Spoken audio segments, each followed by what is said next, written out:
ಅಯ್ಯಪ್ಪ ಸ್ವಾಮಿ ದೇವಾಲಯವು ಎಷ್ಟು ಪ್ರಸಿದ್ಧವಾಗಿದೆ ಅಂತ ನಮಗೆಲ್ಲ ಗೊತ್ತು. ಅಲ್ಲಿಗೆ ಭಕ್ತಾದಿಗಳು ಎಷ್ಟು ನಿಷ್ಠೆಯಿಂದ ಹೋಗುತ್ತಾರೆ ಎಂದು ಸಹ ಗೊತ್ತು. ಅಯ್ಯಪ್ಪ ಸ್ವಾಮಿ ಮಾಲಾಧಾರಿಗಳು ಯಾಕೆ ಕಪ್ಪು ಬಣ್ಣದ ವಸ್ತ್ರಗಳನ್ನು ಮಾತ್ರ ಧರಿಸಬೇಕು? ಕಪ್ಪು ಬಣ್ಣ ಅಶುಭ ಅಂತ ಹೇಳ್ತಾರೆ ಅಲ್ವಾ? ಆದರೆ ಅಯ್ಯಪ್ಪನಿಗೆ ಯಾಕೆ ಕಪ್ಪು ಬಣ್ಣದ ವಸ್ತ್ರನೇ ಧರಿಸಬೇಕು? ಎಲ್ಲನೂ ನಾನು ಈ ವಿಡಿಯೋಲ್ಲಿ ಹೇಳ್ತೀನಿ. ನಮಸ್ಕಾರ ಸ್ನೇಹಿತರೆ. ಅಯ್ಯಪ್ಪ ಸ್ವಾಮಿ ಮಾಲಾಧಾರಿಗಳು ಕಪ್ಪು ಬಣ್ಣದ ವಸ್ತ್ರಗಳನ್ನು ಧರಿಸಲು ವೈಜ್ಞಾನಿಕ ಕಾರಣ ಏನೆಂದರೆ, ಮಾಲಾಧಾರಿಗಳು ಶಬರಿಮಲೆಗೆ ಹೆಚ್ಚಾಗಿ ಹೋಗುವುದು ಡಿಸೆಂಬರ್ ಮತ್ತು ಜನವರಿ ತಿಂಗಳಲ್ಲಿ. ಜನವರಿ ತಿಂಗಳಲ್ಲಿ ಶಬರಿಮಲೆಯಲ್ಲಿ ತಾಪಮಾನದ ಇಳಿಕೆ ಇರುತ್ತದೆ. ಮಾಲಾಧಾರಿಗಳು ಚಳಿಯನ್ನು ತಡೆದುಕೊಳ್ಳಲು ಕಪ್ಪು ಬಟ್ಟೆಯನ್ನು ಧರಿಸುತ್ತಾರೆ ಎನ್ನುವ ವೈಜ್ಞಾನಿಕ ಕಾರಣ ಸಹ ಇದೆ. ಇದರ ಪ್ರಕಾರ ಅಯ್ಯಪ್ಪ ಮತ್ತು ಶನೇಶ್ವರ ದೇವರ ನಡುವೆ ನಡೆದ ಒಪ್ಪಂದ ಎಂದು ಸಹ ಹೇಳಲಾಗುತ್ತದೆ. ಇನ್ನು ಪುರಾಣದ ಪ್ರಕಾರ ಹೇಳಬೇಕಾದರೆ ಅಯ್ಯಪ್ಪ ಸ್ವಾಮಿಯು ಶನೇಶ್ವರ ಸ್ವಾಮಿಯನ್ನು ಕೇಳುತ್ತಾರಂತೆ, ಶನೇಶ್ವರ, ಯಾಕೆ ನೀನು ನನ್ನ ಭಕ್ತರಿಗೆ 7 ವರ್ಷ ಕಷ್ಟ ಕೊಡುತ್ತಿದ್ದೀಯಾ? ನನ್ನ ಭಕ್ತರಿಗೆ ತೊಂದರೆ ಕೊಡಬೇಡ ಎಂದು ಕೇಳಿದಾಗ ಆಗ ಶನೇಶ್ವರ ಸ್ವಾಮಿ ಹೇಳುತ್ತಾರೆ, ನಾನು ಅಂತಹ ದೇವತೆಗಳನ್ನೇ ಬಿಡಲಿಲ್ಲ, ಇನ್ನು ಮನುಷ್ಯರನ್ನು ಹೇಗೆ ಬಿಡುತ್ತೇನೆ? ಅವರು ಮಾಡಿದ ಪಾಪ ಕರ್ಮಗಳನ್ನು ಅನುಸಾರವಾಗಿ ಅವರನ್ನು ಶಿಕ್ಷಿಸುತ್ತೇನೆ, ಅದು ನನ್ನ ಧರ್ಮ ಎಂದು ಹೇಳುತ್ತಾರೆ. ಆಗ ಅಯ್ಯಪ್ಪ ಸ್ವಾಮಿ, ತೊಂದರೆ ಕೊಡುವುದು ಸಹ ಧರ್ಮವೇ ಎಂದು ಕೇಳಿದಾಗ ಶನೇಶ್ವರ ಸ್ವಾಮಿ ಹೇಳುತ್ತಾರೆ, ತ್ರಿಮೂರ್ತಿಗಳಾದ ಬ್ರಹ್ಮ, ವಿಷ್ಣು, ಮಹೇಶ್ವರರು ತಮ್ಮ ಧರ್ಮವನ್ನು ಹೇಗೆ ನಿರ್ವಹಿಸುತ್ತಾರೋ, ಯಮಧರ್ಮರಾಜರು ಮನುಷ್ಯರ ಜೀವವನ್ನು ಹೇಗೆ ತೆಗೆದುಕೊಳ್ಳುತ್ತಾರೋ, ಹಾಗೆಯೇ ನಾನು ಸಹ ನನ್ನ ಧರ್ಮವನ್ನು ನಿರ್ವಹಿಸುತ್ತಿದ್ದೇನೆ. ಇದೂ ಸಹ ತಪ್ಪು ಎಂದರೆ ಹೇಗೆ ಸ್ವಾಮಿ ಎಂದು ಕೇಳುತ್ತಾರೆ. ಆಗ ಅಯ್ಯಪ್ಪ ಸ್ವಾಮಿ ಹೇಳುತ್ತಾರೆ, ನೀನು ನಿನ್ನ ಧರ್ಮವನ್ನು ನಿರ್ವಹಿಸದಿದ್ದರೆ ಏನಾಗುತ್ತದೆ ಎಂದು. ಆಗ ಶನೇಶ್ವರ ಸ್ವಾಮಿ, ಸೃಷ್ಟಿ ಹಾಳಾಗುತ್ತದೆ ಸ್ವಾಮಿ ಎಂದು ಹೇಳುತ್ತಾರೆ.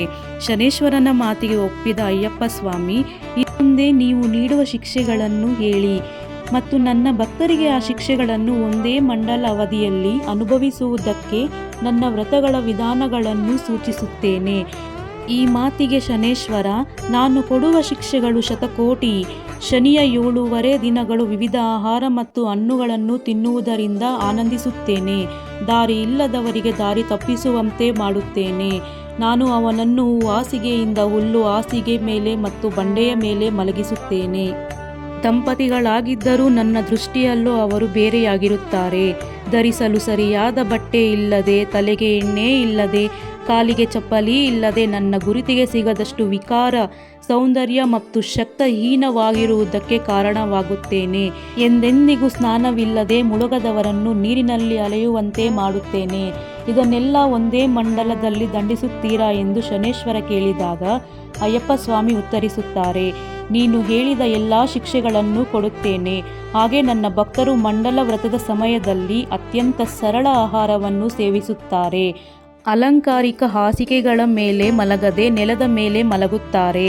ಅವರು ಎಂದಿಗೂ ದಾಂಪತ್ಯ ಸುಖ ಹೊಂದುವುದಿಲ್ಲ. ಕಟ್ಟುನಿಟ್ಟಿನಿಂದ ಬ್ರಹ್ಮಚರ್ಯ ಪಾಲಿಸುತ್ತಾರೆ.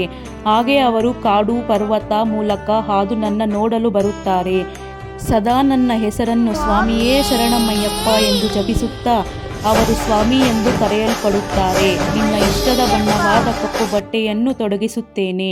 ಪಾದರಕ್ಷ ಧರಿಸಲು ಬಿಡುವುದಿಲ್ಲ. ನನ್ನ ಮಾಲೆ ಧರಿಸಿ ಬೆಳಗ್ಗೆ ಮತ್ತು ಸಂಜೆ ತಣ್ಣೀರಿನ ಸ್ನಾನ ಮಾಡಿಸುತ್ತೇನೆ.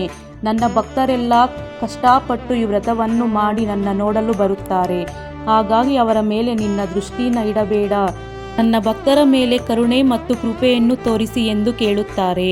ಅಯ್ಯಪ್ಪನ ಮಾತುಗಳನ್ನು ಸ್ವೀಕರಿಸಿದ ಶನೇಶ್ವರ ಅಂದಿನಿಂದ ಇಂದಿನವರೆಗೂ ಅವರಿಗೆ ಕೃಪೆಯನ್ನು ತೋರಿಸುತ್ತಿದ್ದಾರೆ. ಶನೇಶ್ವರನ ಕ್ರೂರ ನೋಟದಿಂದ ತನ್ನ ಭಕ್ತರನ್ನು ಕಾಪಾಡಲು ಅಯ್ಯಪ್ಪ ಕಠಿಣ ವ್ರತಗಳ ಮೂಲಕ ತನ್ನ ಭಕ್ತರಿಗೆ ನೀಡಿದ್ದಾರೆ ಎನ್ನುವುದು ಪುರಾಣದ ಕಥೆಯಾಗಿದೆ. ಈ ವಿಡಿಯೋದಲ್ಲಿರುವ ಅಯ್ಯಪ್ಪನ ಕಥೆ ಎಲ್ಲರಿಗೂ ಇಷ್ಟ ಆಗಿದ್ದರೆ ಕಾಮೆಂಟ್ ಬಾಕ್ಸ್ನಲ್ಲಿ ಸ್ವಾಮಿಯೇ ಶರಣಮಯ್ಯಪ್ಪ ಎಂದು ಕಾಮೆಂಟ್ ಮಾಡಿ. Thank you.